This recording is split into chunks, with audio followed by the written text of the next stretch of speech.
नमस्कार दोस्तों, आज के एपिसोड में हम बात करेंगे स्ट्रेस मैनेजमेंट के बारे में। शुरू करने से पहले अगर आपने हमारा पॉडकास्ट फॉलो या सब्सक्राइब नहीं किया है, सब्सक्राइब कर लें जिससे हर वीक आपको न्यू एपिसोड की नोटिफिकेशन मिल सके। और ये पॉडकास्ट आपको अगर पसंद आए तो इसे लाइक करें और अपने दोस्तों तक शेयर करें। तो बिना किसी देर किए चलिए शुरू करते हैं। स्ट्रेस हमारी लाइफ का एक कांस्टेंट फिनोमेना है और इसका इम्पैक्ट हमारे हेल्थ और वेलबीइंग पर भी होता है।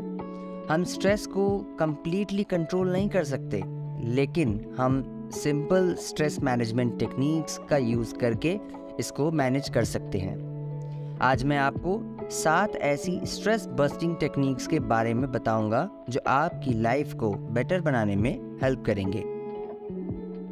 सबसे पहली टेक्निक है मूवमेंट को प्रायोरिटाइज करना।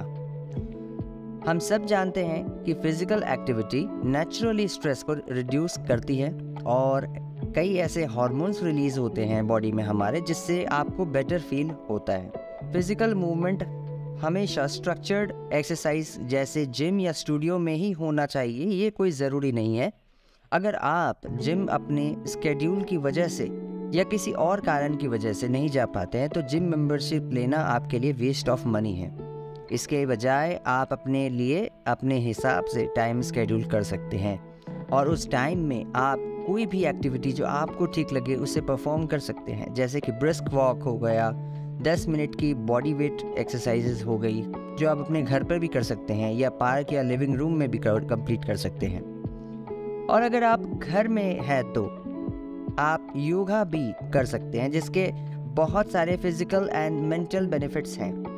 आप योगा अपने मोबाइल डिवाइस में किसी यूट्यूब चैनल को फॉलो करते हुए भी परफॉर्म कर सकते हैं। ऐसे काफ़ी एजुकेशनल यूट्यूब चैनल्स हैं जो आपको योगा प्रॉपरली 10 to 15 मिनट्स और हाफ एन आवर के लिए आप उसे देख के प्रैक्टिस कर सकते हैं साथ साथ। अगर आपको अकेले वर्कआउट या कोई भी फिजिकल एक्टिविटी करना अच्छा नहीं लगता है तो घर के किसी मेंबर के साथ या कोई फ्रेंड के साथ भी आप परफॉर्म कर सकते हैं, जिससे आप बोरिंग फील नहीं करेंगे।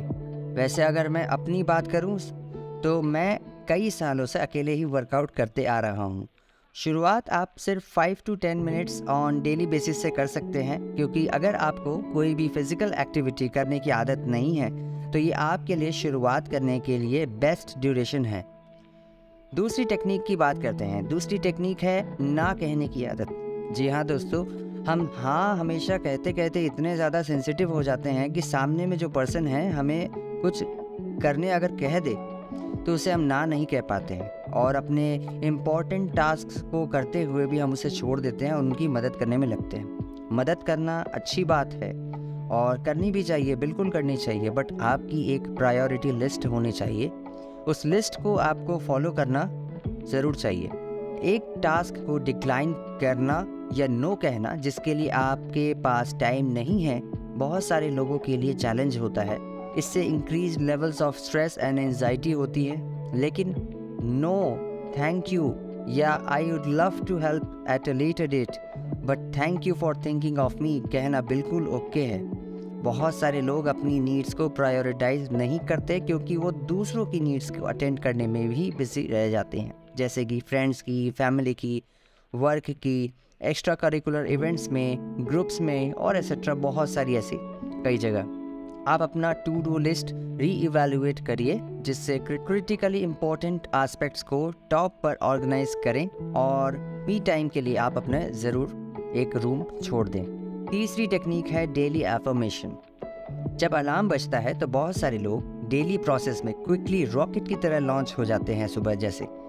ये एक हैबिचुअल और माइंडलेस रिचुअल है। इस रेकरिंग रिचुअल को मॉडिफाई कीजिए और डेली एफर्मेशन को इंक्लूड कीजिए जो आपके बिजी डे को गाइड करें। सिंपल फ्रेजेस जैसे I am grounded, I am centred या I am strong, be happy, be liberated, be peaceful जैसे वर्ड्स आपके लिए माइंडफुल कंपास की तरह काम करेंगे दोस्तों, और आपको नेगेटिव थॉट्स या अनप्रोडक्टिव थॉट पैटर्न को चैलेंज करना सिखाएंगे। डेली एफर्मेशंस को सोशल मीडिया पे पोस्ट ना करें। डेली व्हाट्सएप पे अच्छे कोट्स लगाने से हम अंदर से बेहतर नहीं होते हैं, बल्कि हम उन प्रिंसिपल्स को अपने आप पर अप्लाई करके बेटर होते हैं। अपने आप को विस्पर करें दोस्तों, जर्नलिंग करें और उन्हें आपके वैल्यू और पर्पस का रिमाइंडर के रूप में रखें। चौथी टेक्निक है स्लीप। सबसे पहले हम बात करते हैं स्लीप के बारे में। हम सोचते हैं कि नींद लेना हमें आराम देता है, हम रेस्ट के लिए नींद लेते हैं, लेकिन सच्चाई तो ये है कि नींद एक सक्रिय प्रक्रिया है। जब हम सोते हैं तब हमारा शरीर काम करता है, जिसमें वो अपने वेरियस सिस्टम्स को ठीक करके उन्हें रीस्टोर और री एनर्जाइज्ड करता है। कई बार हमें लगता है कि 6 घंटे से कम की नींद से हम काम चला सकते हैं, लेकिन हमारा शरीर और दिमाग इस बात से बिल्कुल भी सहमत नहीं होता है। एक अच्छी नींद वाले व्यक्ति स्ट्रेस से लड़ने में अधिक सक्षम होते हैं। नींद की कमी स्ट्रेस को बदलने में सहायक होती है। तो अपनी नींद को बेहतर करने के लिए शुरू कीजिए एक रिलैक्सिंग बेड टाइम रूटीन। सोते टाइम लाइट्स को डिम्ड कर दें। स्क्रीन्स एंड डिजिटल डिवाइसेस को सोने से 1 घंटे पहले दूर कर दें। हाँ, जानता हूँ कि ये सबसे टफ वर्क है आपके लिए, बट ये एक बहुत ही बेटर ऑप्शन है।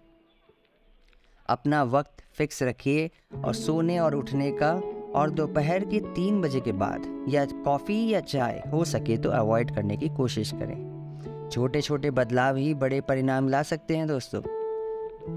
5th टेक्निक की बात करें तो वो है ऑथेंटिक एक्सेप्टेंस की। हमेशा पॉजिटिव रहना और अच्छी चीज़ें देखने में ही बहुत ज़्यादा फ़ायदा है, लेकिन अपनी फीलिंग्स को एक्नॉलेज करना और उसमें ऑथेंटिक होना, यानी अपनी ओरिजिनलिटी में जीना भी उतना ही महत्वपूर्ण है। हमारे इमोशंस को आने और जाने देना चाहिए और उन्हें पॉजिटिव रखने के लिए इमोशंस को दबाए रखने की कोई ज़रूरत नहीं है। ऐसा नहीं है कि आपके मन में अगर कोई नेगेटिव थॉट्स आ रहे हैं तो आप उसे ज़बरदस्ती दबा के ये कहे कि नहीं मैं अच्छा फील कर रहा हूँ। आप जैसा फील कर रहे हैं वैसा आप फील करें। इसमें रिफ्लेक्शन जर्नल बहुत आपकी उपयोगी साबित हो सकते हैं, वरना अपने विश्वास के दोस्त या कोई भरोसेमंद व्यक्ति के साथ आप अपनी भावनाओं को शेयर करें, जिससे कि आप स्ट्रेस से आराम पा सकते हैं। बहुत बार लोग अपने आप से बहुत सख्त हो जाते हैं अपने लिए, और जब वो खुद से गुस्सा हो जाते हैं, डिसअपॉइंटेड फील करते हैं या फ्रस्ट्रेटेड महसूस करने लगते हैं। इस जगह अपने आप को एक्सेप्ट करने, हमें सेल्फ जजमेंटल बनने से बचना चाहिए। 6th टेक्निक है क्रिएटिविटी को कल्टीवेट करना। अपने क्रिएटिविटी को एक्सप्लोर करना और उसमें अपना फोकस लगाना, फियर को दूर करना और स्ट्रेस को रिड्यूस करना एक बहुत ही इफ़ेक्टिव मेथड है।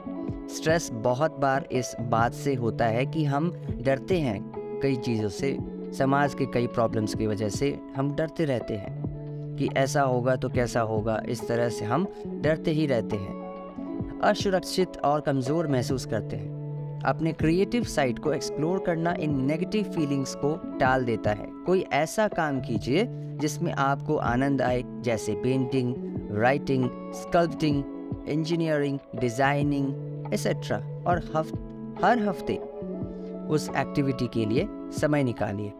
मैं पर्सनली अगर अपनी बात करूं तो मुझे गिटार बजाना बहुत पसंद है और मैं गिटार बजाता हूं और इसे डेली बेसिस पे फॉलो करता हूं।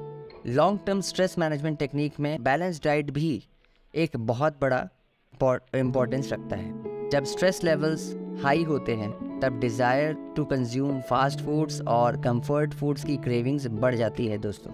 सिंपल शुगर्स और प्रोसेस्ड फूड्स की भी क्रेविंग्स काफ़ी ज़्यादा होने लगती है। जबकि इन टाइप्स के फूड्स हमें इंस्टेंट रिलीफ तो दे सकते हैं, लेकिन ये हमारे बॉडी को नरिश नहीं करते हैं, जिससे कि हम स्ट्रेसफुल इवेंट्स के सामने स्टैंड कर सकें। एक बैलेंस्ड डाइट जो कि fibre, healthy amounts of fats, lean proteins, complex carbs, fruits and vegetables और लो फैट डेयरी, या अगर आपको कोई स्पेसिफिक फूड एलर्जी है तो उसकी अल्टरनेटिव्स इंक्लूड आप अगर अपनी डाइट में करते हैं तो long term stress management technique के लिए ये आपके लिए काफ़ी फ़ायदेमंद होगा। स्ट्रेस लाइफ का एक कंसिस्टेंट पार्ट है, लेकिन ये हमारे लाइफ के क्वालिटी कंट्रोल को इफ़ेक्ट नहीं करना चाहिए। इफ़ेक्टिव मेथड्स को अप्लाई करके हम अपने स्ट्रेस को फेस कर सकते हैं। हम इन 7 टेक्निक के बारे में अगर ध्यान से देखें तो ये 7 टेक्निक हमारी लाइफ की बहुत ही बेसिक्स चीज़ है जो हम ऑलमोस्ट जानते हैं, लेकिन हम कोशिश नहीं करते एक बार भी। तो मैं आप सबसे ये एक दरख्वास्त करूँगा कि आप इन 7 पॉइंट्स पे ध्यान दें। हो सके तो इन 7 टेक्निक्स को फॉलो करने की एक बार कोशिश करें, एटलीस्ट एक वीक ट्राई करें। शायद आप इसमें से कुछ हद तक सक्सेसफुल हो जाए। हो सकता है कि आप 7 में से 2 ही टेक्निक को आप फॉलो कर पाएँ, हो सकता है 3 को ही कर पाएँ, लेकिन उस नेगेटिव को मत देखें कि आप 4 कर पाए और 3 ही कर पाए। आप ये देखें कि आप 3 को तो एटलीस्ट कर पाए जो आप पहले नहीं कर पाते थे। तो हमें पॉजिटिविटी की तरफ बढ़ना होगा। जैसे जैसे आप एक्नॉलेज करने लगेंगे कि आप कर पा रहे हैं, आप और बेटर फील करेंगे और ज़्यादा इम्प्रूवमेंट अपनी लाइफ में कर पाएंगे। तो इसी के साथ मैं आपसे विदा लेता हूँ। हम मिलेंगे अगले रविवार। तब तक के लिए धन्यवाद।